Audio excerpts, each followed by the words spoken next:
Sa iba pang balita, naniniwala ang ilang mambabatas na ang issue sa liderato ng Senado ang pinakapakay ng special session na ipinatawag ni Pangulong Bongbong Marcos. Balitang hatid ni Ian Cruz.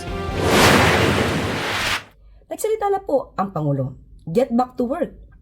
Sa bisa ng Proclamation 1318, inatasan ni Pangulong Bongbong Marcos ang Kongreso na magdaos ng special session sa June 17. Para mapabilis ang aksyon sa mga panukalang batas na magpapatibay sa social protection, magpapalawak ng akses sa edukasyon at healthcare, at magpapatuloy ang suporta sa mga kababayan nating mas nangangailangan.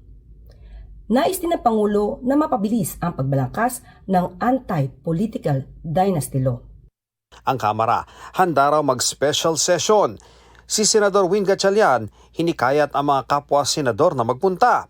Bukod sa priority bills, magbibigay daan din ng special session para maaksyonan ng Commission on Appointments ang mga nakabinbin ditong appointment. Pwede ring magluklok ng bagong Senate President na pwede lang gawin sa loob ng sesyon. Ayon sa Makabayan Block, alam naman ng lahat na higit sa kahit anong panukala, ang special session ay para talaga sa Senate leadership change. Dapat daw itong bantayan ng publiko. Anumang pagbabago sa liderato ng Senado ay hindi dapat makaabsuelto sa mga senador na nahaharap sa kasong korupsyon. Matatandaang ipinipilit ni Senador Alan Peter Cayetano na siya pa rin ang Senate President. Pero giit ng tinaguriang new majority, pinabakante na nila ang pwesto.